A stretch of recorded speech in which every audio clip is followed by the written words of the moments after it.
अस्सलाम वालेकुम, मैं हूं शाहजेब खानजादा। मुल्क के अहम तरीन इदारे इमरान खान के निशाने पर हैं। फौज और अदलिया पर इमरान खान मुसलसल सियासी हमले कर रहे हैं और इल्जामात लगा रहे हैं। आला अदालतों को मुसलसल जानिबदार करार देने के साथ साथ इमरान खान पाक फौज और उसकी आला क़यादत को भी निशाने पर लिए हुए हैं। Army chief general Qamar Javed Bajwa पर बिलवास्ता लफ्जी हमले कर रहे हैं। साफ कह रहे हैं कि इदारे को सियासी मामलात में न्यूट्रल रहने के बजाय खुलकर उनका साथ देना चाहिए। इमरान खान का कहना है कि मौजूदा सूरत हाल में सिर्फ वो हक पर है, इसलिए इदारों को न्यूट्रल नहीं रहना चाहिए बल्कि उनका साथ देना चाहिए, क्योंकि न्यूट्रल सिर्फ जानवर होते हैं। और अब फौज और अदलिया की तरफ से जवाब भी सामने आ गया है, जो आपके सामने रखेंगे। इमरान खान ने अपनी गुज़िश्ता रोज की तकरीर में नवाब सिराजुद्दौला के सिपह सालार के हवाले से भी मायने खेज गुफ्तगू की। साबिक वज़ीर आज़म ने कहा कि मीर जाफर सिराजुद्दौला का सिपह सालार था, उसने अंग्रेजों के साथ मिलकर मुसलमानों से गद्दारी की। मीर सादिक ने टीपू सुल्तान के साथ गद्दारी की।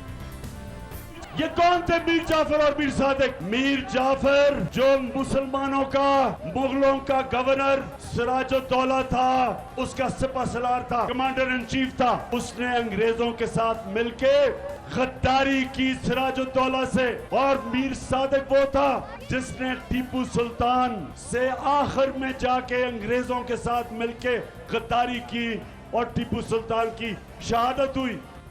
गुज़िश्ता रोज इमरान खान ने एबटाबाद में न्यूट्रल के हवाले से बात की और एक बार फिर कहा कि न्यूट्रल तो सिर्फ जानवर होता है। इमरान खान कल की तकरीर में दुनिया के साथ साथ आखिरत की भी बात कर गए और ये फैसला भी सुनाया कि आखिरत में अल्लाह ताला भी इस हवाले से सवाल करेंगे कि क्या आपने इम्पोर्टेड हुकूमत के खिलाफ जिद्दोजहद की। न्यूट्रल बनने की अल्लाह ने हमें इजाजत नहीं दी। अल्लाह ने हमें ये इजाजत नहीं दी कि मैं कहूं ना मैं तीतर हूं ना मैं बटेर हूं, मैं तो न्यूट्रल हूं। मैं बार बार कहता हूं न्यूट्रल सिर्फ जानवर होते हैं, इंसान को तो अल्लाह को जवाब देना होता है। उसने तो दुनिया में भेजा है और उसने आपको कहा है कि आखिरत में मैं तुम्हारे से जवाब लूंगा। क्या तुम राय हक पे चले? क्या तुम इंसाफ के साथ खड़े हुए? क्या तुमने जुल्म का मुकाबला किया? क्या तुमने नाइंसाफी के खिलाफ जिहाद की? क्या तुमने अपनी आजादी के लिए, क्योंकि अल्लाह ने तो आपको ला इलाहा इल्लल्लाह के बाद आजाद कर दिया, क्या आपने एक इंपोर्टेड हुकूमत के खिलाफ जदोजहद की? पूछेगा अल्लाह आपसे। आप ये नहीं कह सकेंगे नहीं जी मैं तो न्यूट्रल हूं, आपको उसने ये इजाजत नहीं दी। इमरान खान ने न्यूट्रल से मुतालिक बात तहरीक अदम एतमाद आने के बाद पहली मरतबा 21 मार्च को की थी। तेमरगरा में जलसे से खिताब करते हुए उन्होंने कहा था कि न्यूट्रल तो जानवर होता है। इस तकरीर में इमरान खान ने किसी का नाम नहीं लिया था, लेकिन 2 अप्रैल को जब उस वक्त की अपोजिशन के साथ मुज़ाकरात की खबरें गर्म थीं तो उन्होंने कहा कि इस वक्त इस्टेब्लिशमेंट का मौक़िफ़ है कि हम न्यूट्रल हैं, तो ये बड़ा अच्छा है। मुझे तो समझ नहीं आई कि इसमें क्या इस वक्त इस्टेब्लिशमेंट का है कि हम न्यूट्रल हैं, बड़ा अच्छा न्यूट्रल है। तो न्यूट्रल इस जो ये मुल्क जिधर पहुंचा दिया गया है तो उनका अच्छा काम कि वो कोशिश करें कि इसमें सोल्यूशन निकालें। इसमें कौन सी बुरी चीज है? उनको किसने कहा सोल्यूशन निकालने का? आपने कहा या अपोजिशन ने कहा? पहले तो मैं ही आपको बता रहा हूं कि इसमें कोई बुरी चीज क्या है। मुझे तो ये नहीं समझ आ रही कि ये कि अच्छा जी कोई, यानी इसमें तो अच्छा है ना, अच्छा है ना। तारीफ कर रहे थे न्यूट्रल की बात पर, लेकिन फिर 1 माह बाद जब तहरीक अदम एतमाद मंजूर हो चुकी थी और इमरान खान वज़ारत उज़्मा के ओहदे से हट चुके थे तो उन्होंने कहा कि हमारे इदारे कहते हैं कि हम न्यूट्रल हैं, लेकिन हक और बातिल की जंग में आप न्यूट्रल हो जाएं तो आप बातिल के साथ हैं। हमारे इदारे कहते हैं कि जनाब हम न्यूट्रल हैं। न्यूट्रल की अल्लाह ने इजाजत ही नहीं दी किसी को। आप या हक के साथ खड़े हैं या बातिल के साथ खड़े हैं, आप न्यूट्रल नहीं हो सकते। तो ये कहना, आप देख रहे हैं बड़े बड़े डाकू आके ऊपर बैठ गए हैं और कहे जी मैं तो न्यूट्रल हूं। हक और बातिल की जंग में आप न्यूट्रल हो जाएं, इसका मतलब आप बातिल का साथ दे रहे हैं। अब दिलचस्प बात यह है कि इमरान खान आज इदारों के न्यूट्रल होने पर बरहम हैं और सख्त तनकीद कर रहे हैं, लेकिन जब उनके फौज के साथ ताल्लुकात अच्छे थे तो उन्होंने खुद जनरल बाजवा की तारीफ करते हुए उन्हें न्यूट्रल करार दिया। और भी मैंने सबसे ज्यादा मुखालफत की है। मेरे ख्याल में जो जनरल बाजवा है ये सबसे ज्यादा न्यूट्रल और प्रो डेमोक्रेटिक जनरल है मेरे ख्याल में। इसने कौन सी ऐसी चीज की है मुझे बताएं? सिर्फ नवाज शरीफ की मदद नहीं की तो खिलाफ हो। इमरान खान के बयानात के बाद कौमी असम्बली में आज कौमी सलामती के इदारों और उनकी क़यादत के खिलाफ बयानात पर मजम्मती करारदाद मंजूर की गई। वज़ीर आज़म शहबाज शरीफ ने ऐवान में खिताब करते हुए कहा कि इमरान खान ने कल जो बात की वो इंतहाई खतरनाक है। नवाब सिराजुद्दौला के सिपह सालार की बात करके इमरान खान ने इदारों को बराह रास्त निशाना बनाया।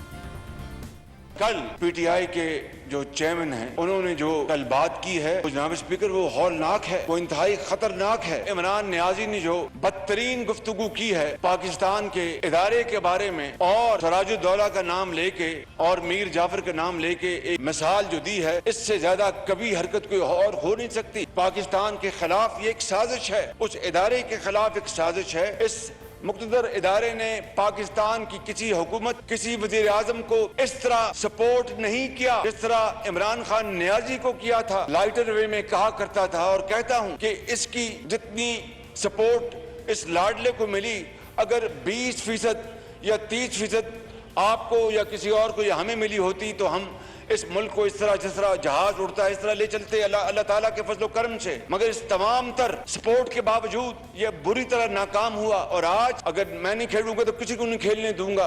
ये रविश, ये कहां की रविश है? कल जो उसने जुबान इस्तेमाल की है, अगर इसको आइन और कानून के दायरे में रहकर सख्ती से ना रोका गया तो खुदा न खास्ता इस मुल्क में एक बहुत ज्यादा भूचाल आ सकता है। मैं आज आपको बड़े अदब से ये कहना चाहता हूं कि इस लम्हे को हम कंट्रोल करें, वगरना फिर अगर खुदा न खास्ता अगर बेकाबू हो गया तो फिर कुछ नहीं बचेगा। वज़ीर आज़म शहबाज शरीफ की इस तकरीर के बाद इमरान खान ने कहा कि वह शहबाज शरीफ को कल के जलसे में जवाब देंगे। शहबाज शरीफ ने कोई ड्रामा किया, क्योंकि इस तरह बड़ा झूठा, ये सारा खानदानी झूठा है, इनसे सच ही नहीं बोला जाता। कहते जी इमरान खान ने कोई बड़ी फौज की तौहीन कर दी। मैं कल जेल में मेरा जलसा है, शहबाज शरीफ मैं तुम्हारा जवाब दूंगा वह सही माने में कि मैं कितनी तौहीन की और तुम गद्दारों ने इस मुल्क से क्या किया। तुम्हारा भाई और तुम असल मीर जाफर और मीर सादिक को इस मुल्क के। तहरीक इंसाफ के मुख्तलिफ रहनुमा भी आज वजाहतें दे रहे हैं कि इमरान खान ने अपनी तकरीर में सराजुद्दौला के सिपह सालार मीर जाफर का जिक्र करके पाक फौज के सिपह सालार पर बिलवास्ता तनकीद नहीं की है, बल्कि शरीफ बरादरान पर तनकीद की है। कल इमरान खान की तकरीर के बाद ISPR का बयान भी सामने आया था। बयान में कहा गया कि मुसल्लह अफवाज को सियासी गुफ्तगू में घसीटने की कोशिश की जा रही है। अफवाज को बेहतरीन मुल्की मफाद में सियासी गुफ्तगू से दूर रखें। तवक्को है सब कानून की पासदारी करेंगे। गैर मुसद्दिका इश्तियाल अंगेज बयानात इंतहाई नुकसानदेह हैं। पाक फौज और क़यादत को सियासी मामले में घसीटने की दानिस्ता कोशिशें की गई हैं। कुछ सियासी शख्सियात, चंद सहाफ़ी और तज्ज़ियाकार सोशल मीडिया और दीगर फोरम्स पर अफवाज को सियासत में घसीट रहे हैं। हकीकत के बरखिलाफ हतक आमेज और इश्तियाल अंगेज बयानात निहायत नुकसानदेह हैं। मुल्क के बेहतरीन मफाद में मुसल्लह अफवाज को ऐसे गैर कानूनी और गैर अखलाकी अमल से दूर रखा जाए। ये सारे मामला हुए हैं। आज कौमी असम्बली के इजलास में वज़ीर दिफा ख्वाजा आसिफ ने भी इमरान खान के बयानात पर शदीद तनकीद की। ख्वाजा आसिफ साहब हमारे साथ मौजूद हैं। ख्वाजा साहब बहुत शुक्रिया मैं शो में ज्वाइन करने के लिए। ख्वाजा साहब आज आपने भी बड़ी अग्रेसिव तकरीर की। अब PTI का मौक़िफ़ यह है कि इमरान खान ने तो किसी का नाम लिया ही नहीं है, और वो जब कहते हैं मीर जाफर मीर सादिक, वो शरीफ बरादरान को कहते हैं। क्या आप जानबूझकर इस तनकीद को अफवाज पर तनकीद साबित करने की कोशिश कर रहे हैं और एक मुकदमा बनाने की कोशिश कर रहे हैं इमरान खान के खिलाफ? देखें, मीर जाफर और मीर सादिक का मियां नवाज शरीफ या शहबाज शरीफ से मुआजना करना, मियां नवाज शरीफ और मियां शहबाज शरीफ तो किसी फौज के सरबराह नहीं रहे हुए, और कोई आदमी रागुजर भी जो है उसके ऊपर भी खड़ा हो या कोई रागीर भी जो है उससे भी अगर आप पूछेंगे तो वो यही कहेगा कि ये इशारा किस तरफ है। मैं उसकी डिटेल में अब जाना मुनासिब नहीं समझता, क्योंकि जितना रिपीट किया जाएगा उतना ज़्यादा इमरान खान का जो पर्पज़ है वो हम सर्व कर रहे होंगे। वो चाहता है कि इसकी ये डिस्कशन का जो है मौजू बने, इसके ऊपर बहस हो, इसके ऊपर टू एंड फ्रो जो है वो बयानात दिए जाएं। मैं I don't want to get involve in it, लेकिन एक दो चीज़ें मैं आपकी खिदमत में अर्ज करूंगा। मगर आप उसको आगे बढ़ाइएगा, मगर इस पोजीशन में तो उन्होंने लाके खड़ा कर दिया आप सबको कि ख्वाजा आसिफ साहब जो खुद अपनी बड़ी अग्रेसिव तकारीर के लिए मशहूर हैं, वो भी आज वजीर दिफा तो हैं, मगर दिफा उन्हें करना पड़ रहा है उन तकारीर का जो कि इमरान खान साहब कर रहे हैं और बगैर नाम लिए कर रहे हैं। शहबाज शरीफ साहब की तो चले एक हिस्ट्री है, वो दिफा कर रहे हैं तो अजीब ना लग रहा हो, मगर आपको भी दिफा करना पड़ रहा है, तो इस पोजीशन में लाके खड़ा कर दिया इमरान खान साहब। नहीं, मैंने ये बात जो है मुझे पता था कि ये ताना मुझे या हवाला मुझे दिया जाएगा। मैंने अपनी तकरीर में इस चीज़ को कवर किया है। मेरी तमाम तर तकारीर शाहजेब जो है उन अदवार की हैं जब फौजी जर्नैल जो थे उन्होंने सियासतदानों का रोल जो है वो अपनाया हुआ था, चाहे वो मुशर्रफ के दौर की हैं। जनरल मुशर्रफ बाकायदा अवामी जलसों से खिताब करते थे, बाकायदा इलेक्शन में हिस्सा लेते थे, वो प्रेसिडेंट का इलेक्शन भी लड़े, रेफरेंडम भी हुआ, तो वो एक वर्दी पोश सियासतदान थे। और मैं एक सियासतदान पे क्रिटिसाइज करता था कि वो अपनी इंस्टीट्यूशन को जो है वो ख़राब कर रहे हैं, इंस्टीट्यूशन को जो है मुतनाज़ा बना रहे हैं। तो मैं समझता हूँ कि मैंने जो उस वक़्त कहा वो उस वक़्त के जो मारूजी हालात थे उनके मुताबिक वो बिल्कुल दुरुस्त था और सही था। लेकिन आज जब पिछले 2-3 साल या 4 साल में या उससे कबल भी जो इमरान खान साहब खुद क्लेम करते रहे, जब वो अंपायर की उंगली की बात करते रहे और बातें करते रहे, उसके बाद इक़्तिदार में आए, इक़्तिदार में वो बड़ी बातें बयान देते रहे, कुछ अपने आप को रीएश्योर करने के लिए, कुछ अपने सपोर्टर्स को रीएश्योर करने के लिए कि फ़ौज हमारे साथ है। तो फ़ौज को हमने इतना जो है, उस अदारे को हमने इतना जो है वो सियासत में जो है घसीटने की या सियासत में जो है इन्वॉल्व करने की कोशिश जो है हमने इतनी नहीं की जितनी अपनी इक़्तिदार की खातिर जो है इमरान खान साहब ने जो है पिछले 4 साल या 5 साल या 6 साल में की। धरने के दौरान से शुरू हुए थे ये। और मगर नवाज शरीफ साहब ने तो नाम लेके की ना, जनरल बाजवा का भी नाम लेते थे, जनरल फैज का भी नाम लेते थे। बिल्कुल आप दुरुस्त कर रहे हैं, मैं उस चीज़ की नफ़ी नहीं कर रहा, लेकिन अब जो किया जा रहा है मैं समझता हूँ कि उससे कुजा ज़्यादा जो है तौहीन अमेज़ है। दूसरी ये है कि ये फौज के अंदर भी पिछले अक्टूबर के बाद से लेके अक्टूबर 2021 के बाद से लेके अब तक जो है उसमें भी तफरीक करने की कोशिश कर रहे हैं, उसमें भी दरार डालने की कोशिश कर रहे हैं। देखें इख्तलाफात जो है, जब गैर आइनी इक़दामात एस्टेब्लिशमेंट उठाती रही जो है वो माजी में, इख्तलाफात अपनी जगह वो एक असूली मौक़िफ़ है। मैं आज भी उस पर खड़ा हूँ कि गैर आइनी इक़दामात किसी भी अदारे को नहीं करने चाहिए, चाहे वो अदलिया है या फ़ौज है या पार्लियामेंट है या कोई भी है। गैर आइन जो है उसका एक तक़द्दुस है और हम सब पे लाज़िम है कि उस तक़द्दुस को जो है सामने रखें और उस तक़द्दुस को प्रोटेक्ट करें। लेकिन अब ये जो बातें कर रहे हैं ये तो खुली एक जो है वो डिसमेंटल करने की कोशिश कर रहे हैं। रियासत का जो स्ट्रक्चर है उसको, रियासत के अदारे जो हैं, अदलिया पे हमला कर रहे हैं, फौज पे हमला कर रहे हैं, सियासत पे हमला करें, बिल्कुल करें, ज़रूर करें, दिन रात करें जो हम अपने सीने के ऊपर बिल्कुल, और उसका जवाब भी दें, उसका जवाब भी देंगे और टिका के जवाब देंगे। ये बाकी जो रियासत के ऊपर, और ये अपनी तकारीर में बार बार ये कह रहे हैं, आपने जो तकरीर अभी सुनाई है उसमें भी कहा है इन्होंने बार बार कि ये अल्लाह ताला के सामने जवाबदेह होंगे। ये हक व बातिल की कौन डिसाइड करता है कि मैं हक पे हूँ और वो बातिल पे हैं, या वो हक पे हैं या मैं बातिल में हूँ? ये कोई डिसाइड नहीं कर सकता। ये तो या तो अब आवाम जो है डिसाइड करेंगे सियासी तौर पे, और या अल्लाह ताला के हजूर में जब हम पेश होंगे, हम गुनाहगार लोग जो है वो डिसाइड करेंगे कि हमारा कौन सा फेल हक पे था और कौन सा बातिल पे था। अमर बिल मारूफ का उन्होंने दावा किया, आजकल चुप है, उसके ऊपर नही मुनकर का दावा किया, आजकल चुप है, रियासत मदीना का दावा किया, आजकल चुप है। ये सारे के सारे बेसिकली उनके पास जो है ये सेल्स गिमिक है। ये कोई मजहबी बात नहीं है, ये कोई मॉरल बात नहीं है, ये मॉरल जो है या रिलीजियस जो है या ज़ाहिर बड़ा लाजमी है कि मजहब को मुतनाज़े ना बनाया जाए सियासत में, उसको इस्तेमाल करके। ये डिलिबरेटली किया जा रहा है शाहजेब, ये डिलिबरेटली किया जा रहा है। मगर मुझे पाकिस्तान में मैं एक आज में तकरीर में भी कहा कि पाकिस्तान में 2-3 चीजें जो है ना वो उसमें पाकिस्तानी अवाम बड़ी सेंसिटिव है। नंबर 1 मजहब, दीन हमारा जो है, हमारा जो वजूद है वो हमारे दीन की मरहून मिन्नत है, ये हमारा ईमान है। उसके बाद आयत है हमारी हिंदुस्तान के साथ दुश्मनी, हम बड़े उसमें सेंसिटिव हैं करेक्टली। उसके बाद अमेरिका के साथ हमारा जो है ताल्लुकात जो हैं वो हमेशा सेंसिटिविटी के बॉर्डर पे रहे, क्योंकि अमेरिका ने हमें ओवर 40-50 ईयर्स जो है वो बहुत से मामला पे डिच किया, धोखा दिया, हमें जो है हाई एंड ड्राई छोड़ के चले गए, तो हमारी पब्लिक उस पर सेंसिटिव है। ये बार बार ये चीज़ें यूज़ कर रहे हैं, अपनी डिफेंस में यूज़ कर रहे हैं।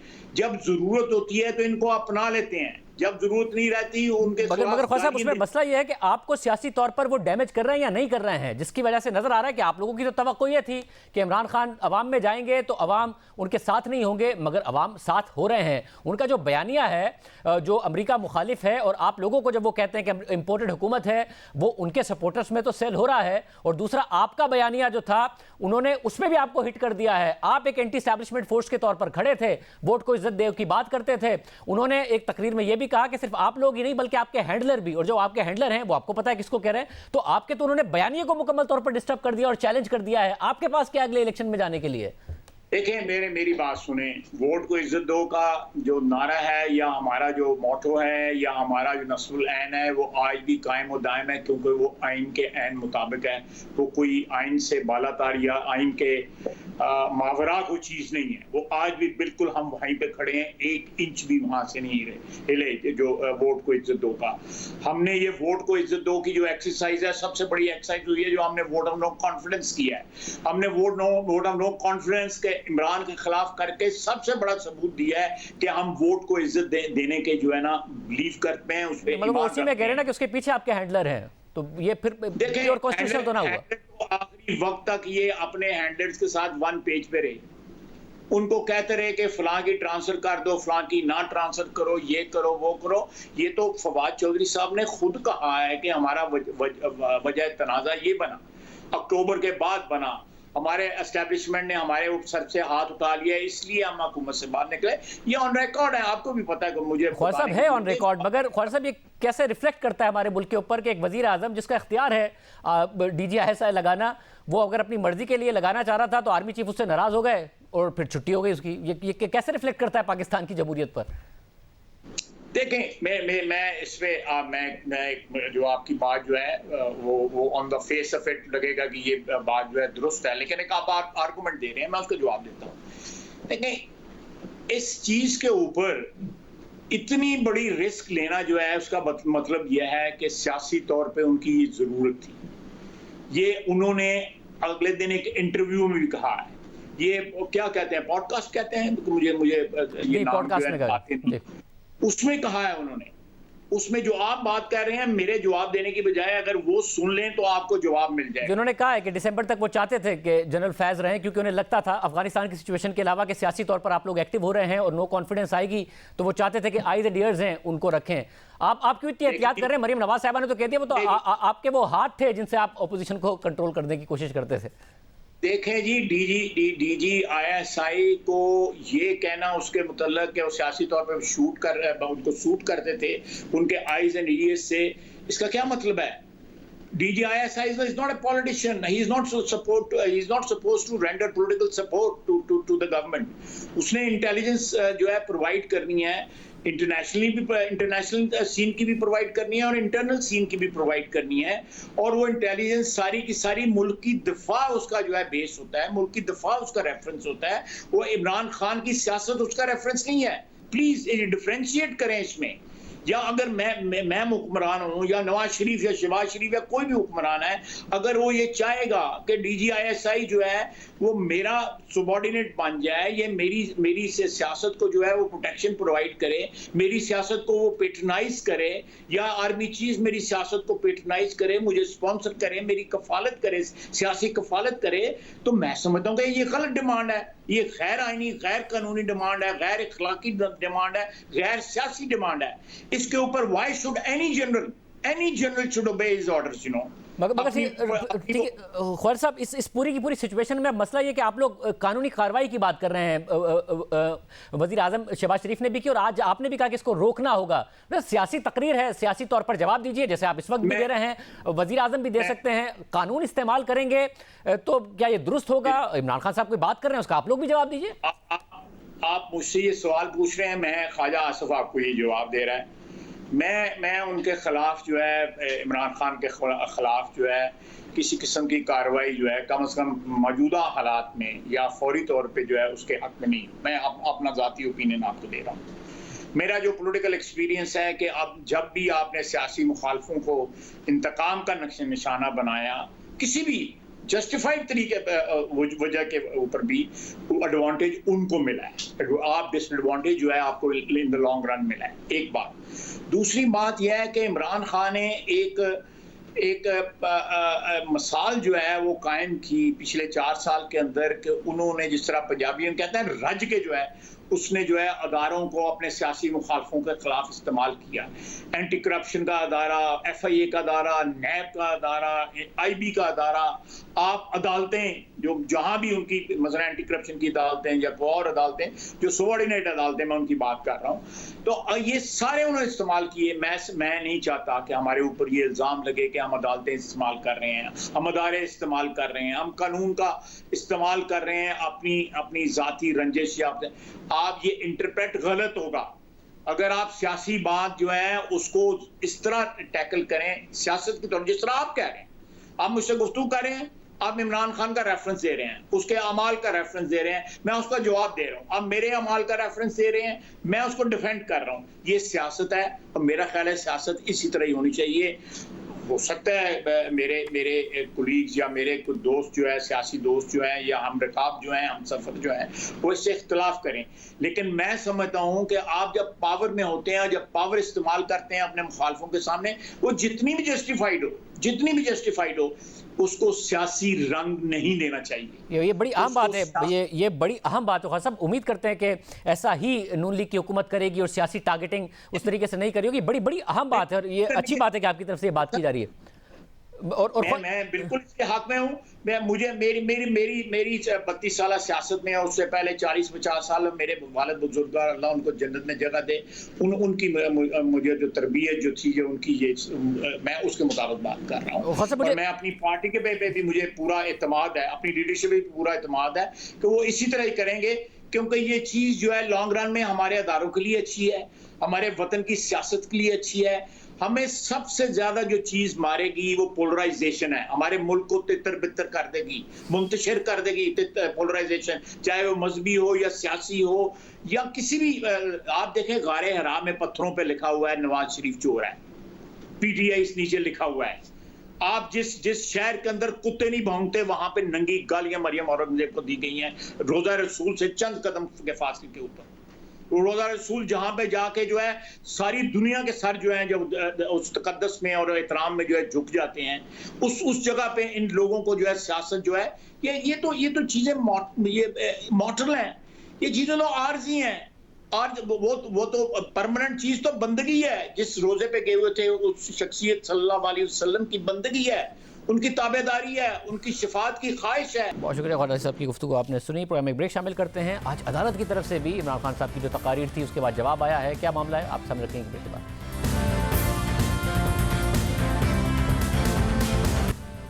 इमरान खान फौज के साथ साथ अदलिया पर भी तनकीद कर रहे हैं। साबिक वज़ीर आज़म ने कल ये भी कहा कि रात 12 बजे अदालतें खुली, अब जो हो रहा है वो किस जमहूरियत में होता है। मैं अपनी अदलिया से पूछता हूं कि इतवार को तो आपने सो मोटा एक्शन ले लिया, आपने रात के 12 बजे अदालतें खोल ली, लेकिन ये जो आपके सामने हो रहा है किसी जमहूरियत में ये हो सकता है कि FIA में 16 अरब रुपए के केसेस शहबाज शरीफ और उसके बेटों पे, और आप इसमें कुछ नहीं कर रहे हैं, और ऊपर वो बिठा दें, पिल्ले को बिठा दें दूध की हिफाजत करने के लिए। कौन सी जमहूरियत में ये होता है? साबिक वज़ीर आज़म इमरान खान के अदलिया मुखालिफ बयानी और तनकीदी मुहिम पर आज सुप्रीम कोर्ट और इस्लामाबाद हाई कोर्ट ने बातें जवाब दिया। चीफ जस्टिस उमर अता बंदियाल ने कहा कि एक बात वाज़ेह कर देना चाहते हैं, ये अदालत अज़ खुद नोटिस किसी की ख्वाहिश पर नहीं लेती। जजेस पर मुश्तमिल बेंचेस चीफ जस्टिस से दरख्वास्त करते हैं और अज़ खुद नोटिस लिया जाता है। डिप्टी स्पीकर की रूलिंग के मामले पर 12 जजेस एक साथ बैठे और आईनी बहरान को भांपते हुए मुत्तफ़िका तौर पर अज़ खुद नोटिस लेने का फैसला किया गया। तनकीद के बावजूद मुस्कुराहट के साथ सबको सुनेंगे। आज सुप्रीम कोर्ट में आर्टिकल 63A पर समाअत के दौरान तहरीक इंसाफ के वकील बाबर अवान ने मौक़िफ़ अख्तियार किया कि आईनी बहस में अदालत की माउनत करूंगा, अदालत का बड़ा अदब और एहतराम है। तो जस्टिस जमाल बंदूखेल ने रिमार्क दिए कि आपकी अदब की बात की कदर करते हैं, काश ये अदब और एहतराम आम लोगों में भी फैलाते। बाबर अवान ने जवाब दिया कि उस काम के लिए वजारत इत्तलात है। जैसे जमाल बंदूखेल ने उनसे मजीद कहा कि लोगों को ये भी बताएं कि अदालत रात को भी खुलती है। बलूचिस्तान हाई कोर्ट रात 2:30 बजे भी खुली थी। बाबर अवान ने मौक़िफ़ अख्तियार किया कि इस बहस में नहीं जाना चाहिए, वकालत में इससे मुश्किल हालात भी देखे हैं। तो चीफ जस्टिस उमर अता बंदियाल ने रिमार्क दिए कि आइन बुनियाद है और वफाक को मुत्तहिद रखता है, जितनी मर्जी तनकीद कर लें, आइन का दिफा करते रहेंगे। जस्टिस एजाजुल एहसन ने रिमार्क दिए कि सुप्रीम कोर्ट की बेतौकीरी की इजाज़त किसी को नहीं देंगे। याद रखें, सब मुतासरा फरीक़ैन ने सुप्रीम कोर्ट ही आना है। जो फैसला पसंद ना आए उस पर तनकीद की इजाज़त नहीं देंगे। इसके अलावा आज ऐसी ही सूरत हाल इस्लामाबाद हाई कोर्ट में भी देखने में आई, जहां चीफ जस्टिस अतर मिनल्लाह ने वाज़े अल्फाज में इमरान खान की अदलिया मुखालिफ मुहिम पर रद्द-ए-अमल दिया है। पहले बात करते हैं साबिक वज़ीर दाखिला शेख रशीद अहमद की उस पटिशन की जिसमें उन्होंने हनीफ अब्बासी की बतौर वज़ीर आज़म के मामले खुसूसी तैनाती को चैलेंज कर रखा है। हमारे नुमाइंदे उवैस रज़वी के मुताबिक समाअत के दौरान चीफ जस्टिस अतर मिनल्लाह ने शेख रशीद को रोस्ट्रम पर बुलाया और उनसे मुकालमा किया कि जलसों में अदालतों पर इल्ज़ाम तराशी अफसोसनाक है। क्या आप और आपकी इत्तेहादी पीटीआई का इस्लामाबाद हाई कोर्ट पर एतमाद है? तहरीक इंसाफ का शायद अदालतों पर एतमाद नहीं है। बहुत अहम और बड़े केसेस अदालत में ज़ेरे समाअत हैं। आप चेयरमैन तहरीक इंसाफ से भी पूछ लें, अगर उन्हें एतमाद नहीं तो हम ये केस नहीं सुनते। अवामी जलसों में रोज़ कहा जाता है कि अदालतें रात को क्यों खुली, सियासी बयानिए बनाए जाते हैं कि अदालतें किसी के कहने पर खुलती हैं। इस अदालत में लापता अफराद और बलोच तलबा के केसेस हैं। अदालत पर अवाम का एतमाद खराब ना करें। शेख साहब, ये अदालतें सबके लिए हैं, सियासी बयानियों में इसे खराब करने के लिए नहीं हैं। चीफ जस्टिस के रिमार्क्स पर रोस्टम पर मौजूद शेख रशीद ने जवाब दिया कि राइट सर। चीफ जस्टिस ने मजीद कहा कि तहरीक इंसाफ का शायद अदालतों पर एतमाद नहीं है, तो शेख रशीद ने मौका अख्तियार किया कि एतमाद है तो अदालतों में आए हैं। इस पर चीफ जस्टिस ने उनसे कहा कि अगर आपका अदालत पर एतमाद है तो ये अदालत केस सुनेगी। साइल का अदालत पर एतमाद होना बहुत ज़रूरी है। और भी अदालतें हैं और भी जजेस हैं जो आपके केसेस सुन सकते हैं। अगर इमरान खान का एतमाद नहीं है तो बतौर चीफ जस्टिस में मुआज़रत करके किसी और अदालत में केस भेज देता हूँ। चीफ जस्टिस अतर मिनल्लाह ने मजीद रिमार्क दिए कि जलसों में कहा जाता है कि अदालतें आज़ाद नहीं हैं। 2014 में रात 11 बजे पीटीआई के जो वर्कर्स हिरासत में थे उनको रिहा करने का हुक्म दिया गया। आपके वकील ने यकीनन आपको बताया होगा कि रूल्स मौजूद हैं कि चीफ जस्टिस किसी भी वक्त केस टेकअप कर सकते हैं। आज चीफ जस्टिस अतर मिनल्लाह ने मस्जिद नबवी में होने वाले वाक़े के तनाजुर में तहरीक इंसाफ के रहनुमाओं पर मुकदमात के खिलाफ फवाद चौधरी की दरख्वास्त पर समाअत की। यहाँ भी जस्टिस अतर मिनल्लाह इमरान खान की अदलिया पर तनकीद के मामले पर सख्त बरहम नजर आए। चीफ जस्टिस ने रिमार्क दिए कि अदालतों को सियासी मामलात से दूर रहना चाहिए। कल चेयरमैन तहरीक इंसाफ ने फिर कहा कि अदालतें रात 12 बजे क्यों खुली। चेयरमैन तहरीक इंसाफ को अदालतों पर एतमाद है या नहीं है? साइल जलसे में अपने वर्कर्स को कह रहा है कि अदालतें कॉम्प्रोमाइज़ हैं। जब किसी का अदालत पर एतमाद नहीं है और वो कहे कि अदालतें कॉम्प्रोमाइज़ हैं तो फिर हम केस नहीं सुनेंगे। चीफ जस्टिस ने तहरीक इंसाफ के वकील से कहा कि आप हिदायत लेकर बताएं, वो जहां मुतमईन हैं हम केस उधर भिजवा देते हैं। अगर फरीक को इस अदालत पर एतमाद नहीं है तो केस दूसरे बेंच को भिजवा देते हैं। हम नहीं चाहते कि इन बयानियों की वजह से मिसिंग पर्सन समेत दीगर केसेस भी मुतासिर हों। दरख्वास्त गुजार के वकील फैसल चौधरी एडवोकेट ने मौका अख्तियार किया कि अब जो हालात हैं इस केस को भी मिसिंग पर्सन्स का केस समझकर ही सुन लें। तो चीफ जस्टिस ने उनसे कहा कि मिसिंग पर्सन्स के इशू को अंडरमाइन ना करें। हर तरफ से अदालतों के खिलाफ मुहिम चलाई गई मगर इस अदालत को फर्क नहीं पड़ता। कहा गया कि कमजोर तबके के लिए अदालतें कुछ नहीं कर रही हैं। आप 2 साल के केसेस निकाल लें कि आम अफराद की दादरसी के लिए कितने फैसले किए। अदालत लेट केसेस सुन रही होती है क्योंकि ये उनकी ड्यूटी है। चीफ जस्टिस अतर मिनल्लाह ने मजीद कहा कि अदालत किसी तौहीन आमेज मुहिम से नहीं घबराती, फैसला कानून के मुताबिक करती है। कोर्ट ने कल खुद तकरीर सुनी है, आप देख लें कि पब्लिक को क्या मैसेज दिया गया। आपकी पार्टी के फॉलोवर्स समझते हैं कि मैनचेस्टर में मेरा कोई फ्लैट है। सुप्रीम कोर्ट के जस्टिस मंसूर अली शाह के साथ तस्वीर का भी गलत तासुर दे दिया गया। इस पर पीटीआई के फैसल चौधरी ने मौका अख्तियार किया कि छोटे मोटे शहरी बातें करते रहते हैं, आप बड़े और आइन के मुहाफिज हैं। अदालत इससे पहले भी छुट्टी वाले दिन खुली और हमारे लिए खुली। चीफ जस्टिस ने रिमार्क दिए कि ये इस कोर्ट की आईनी जिम्मेदारी है कि जो अदालत आए उसके हुकूक का तहफ़्फ़ुज़ करे। अदालत ने कभी इस बात की परवाह नहीं की कि साइल कौन है। अदालत की तरफ से, supreme court Islamabad high court की तरफ से ये जवाब सामने आया है। प्रोग्राम में एक ब्रेक शामिल करते हैं। शहबाज शरीफ बड़े फैसले करने से कतरा रहे हैं जिसकी वजह से गैर यकीनी की सूरत हाल पैदा कर रहे हैं और नुकसान कर रहे हैं। बात करेंगे ब्रेक के बाद।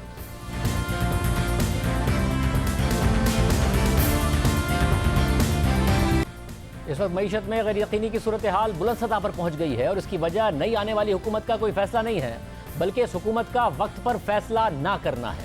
हुकूमत वही गलतियां दोहरा रही है जो तहरीक इंसाफ की हुकूमत ने आते ही 2018 में की। तहरीक इंसाफ की हुकूमत फौरी तौर पर IMF प्रोग्राम में जाने के बजाय दोस्त ममालिक से मदद मांगने चली गई। रुपया गिरता रहा, ज़र मुबादला के ज़खायर गिरते रहे, शराय सूद बढ़ती रही, महंगाई में इजाफा होता रहा, मईशत की सूरत हाल ख़राब तर होती रही और फिर बहुत नुकसान करके तहरीक इंसाफ की हुकूमत IMF के प्रोग्राम में गई और इमरान खान ने असद उमर को वज़ारत ख़जाना के ओहदे से बरतरफ कर दिया और बाद में तस्लीम किया कि हुकूमत में आते ही IMF के प्रोग्राम में ना जाना सबसे बड़ी गलती।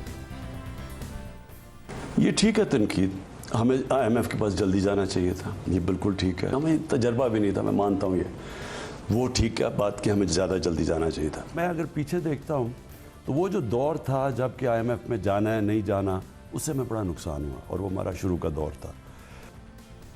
और अब हुकूमत आते ही वज़ीर ख़ज़ाना मिफ्ता इस्माइल ने अमेरिका जाकर IMF से मुज़ाकरात तो कर लिए, मगर फैसला करने में हुकूमत देर कर रही है और इसके नतीजे में मार्केट्स में गैर यकीनी की सूरत हाल है। डॉलर के मुकाबले में रुपया मजीद 90 पैसे गिरकर 187 रुपये 53 पैसे पर आ गया। स्टॉक मार्केट में आज 1450 पॉइंट्स की मजीद मंदी देखी गई। इमरान खान के वज़ीर आज़म होते हुए ही स्टेट बैंक ने शरह सूद बढ़ाकर 12.25% कर दी थी, मगर इस वक्त खुद हुकूमत को 15% की शरह सूद पर जाकर बैंक से कर्ज लेना पड़ रहा है। एक साल का कायबोर 15% से ऊपर जा चुका है। महंगाई जो गुज़िश्ता माह में मुसलसल बढ़ती रही, अप्रैल के महीने में 13% को तजावुज़ कर गई है।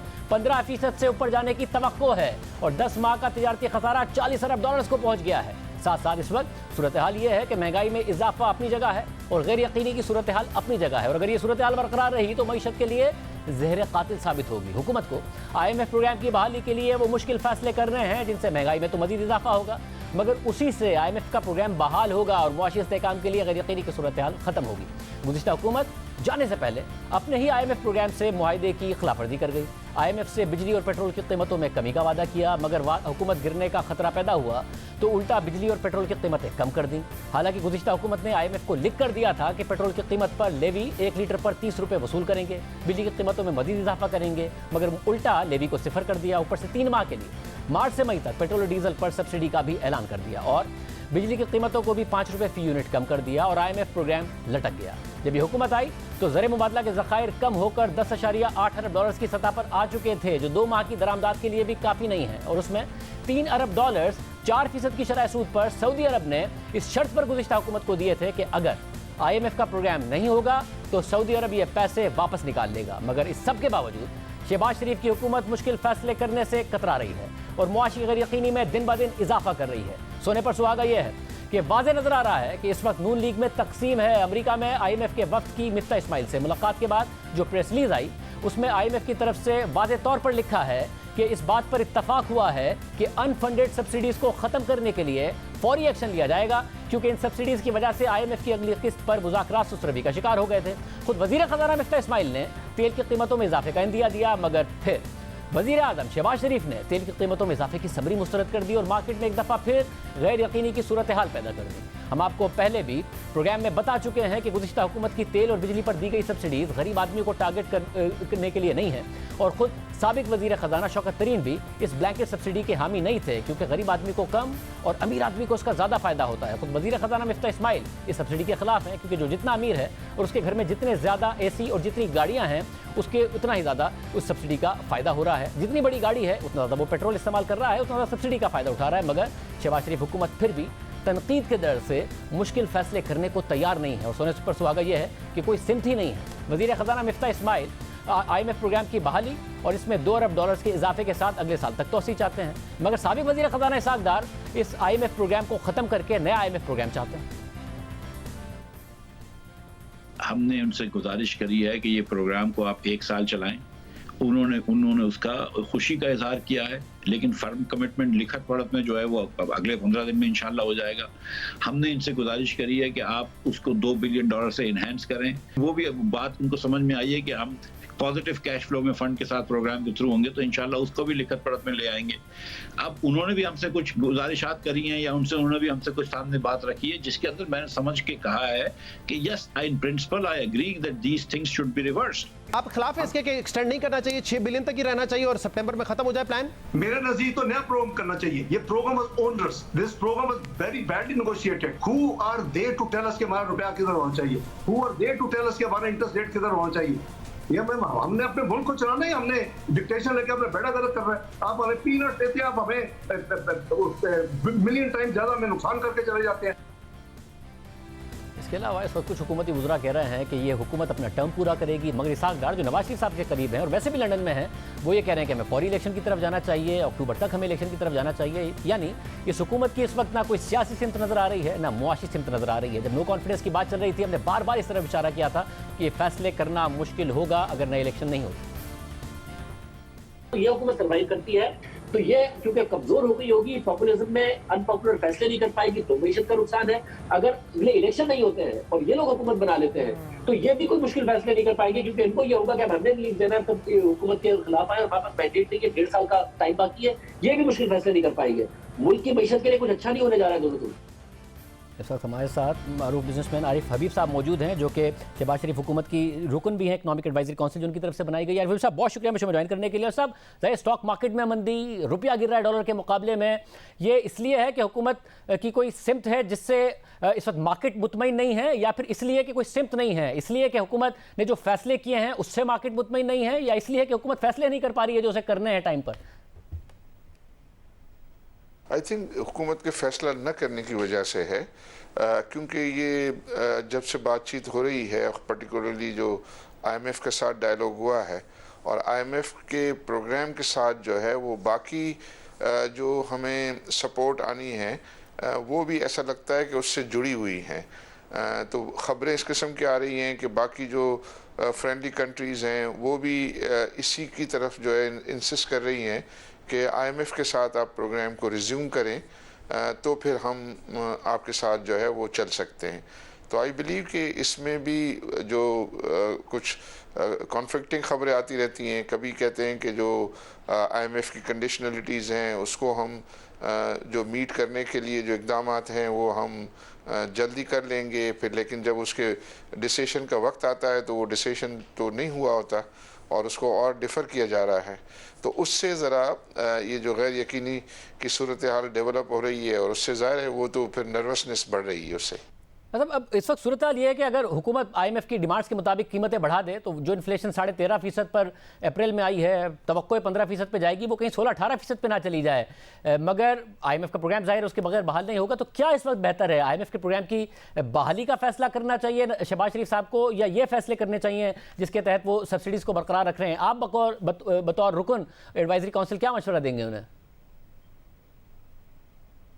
जी बिल्कुल, आई थिंक देखिए ना, सियासी तौर पर तो किसी वक्त भी जो है वो जो है फेवरेबल हालात नहीं होते। जब भी आप पास ऑन करेंगे तो सियासी तौर पर तो ज़ाहिर है आपके नंबर जो है वो कटेंगे, लेकिन अगर आप नहीं करेंगे तो उससे ज़्यादा बड़े मसले में जो है वो आप आ सकते हैं।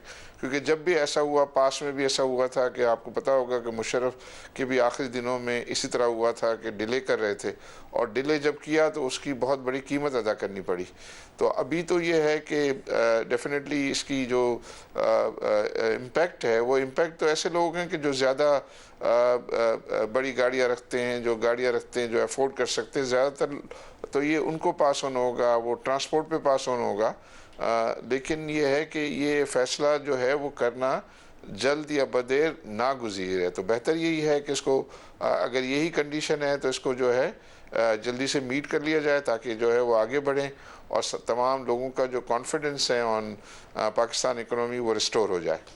और सब जो हमारे खसारे की सूरत हाल है, रिजर्व हमारे पास 2 महीने की दरामदाद के नहीं हैं, कि खुदा न ख्वास्ता कोई डिफ़ॉल्ट की सिचुएशन का सामना तो नहीं है पाकिस्तान को? जी देखिए, आई थिंक सबसे एक ही बड़ा मसला है ना हमारा इस वक्त, ये करंट अकाउंट डेफिसिट का मसला है। उसके हल के जो है वो 2-3 ही ऑप्शंस हैं। एक तो ये है कि IMF के साथ जो है वो हमारा अंडरस्टैंडिंग हो जाए ताकि ये जो आपको शॉर्ट टर्म के लिए जो सपोर्ट है वो अवेलेबल हो जाए, लेकिन मीडियम टू लॉन्ग टर्म तो यही है कि हम अपनी एक्सपोर्ट को बढ़ाएं, हम अपने रेमिटेंसेस को बढ़ाएं, और इससे पहले जो है वो हम अपनी इंपोर्ट्स को कम करें। आई थिंक जो दूसरी प्रायोरिटी बनती है IMF के बाद वो बनती है कि हम इंपोर्ट्स को जो है वो कर्व करें। कुछ इकदाम लिए गए हैं, जैसे 100% LC मार्जिन की जो है शर्त है, कुछ थोड़ी सी ड्यूटीज़ बढ़ाई, मुझे लगता है कि पाइपलाइन में और है कि और मज़ीद जो है वो इंपोर्ट ड्यूटीज़ जो है वो फिनिश गुड्स पे बढ़ाई जाए, और उसको जो है वो कम करके ये जो करंट अकाउंट डेफिसिट है इसको कम करना जो है वो हमारे लिए बहुत ज़्यादा नागुज़ीर है। तो इस पर जितना जल्दी फैसला करें वो मैं समझता हूँ कि हमारी इकोनॉमी के लिए बेहतर होगा। बहुत शुक्रिया आरिफ साहब की गुफ्तगू आपने सुनी। आज के प्रोग्राम में इतना ही। अल्लाह।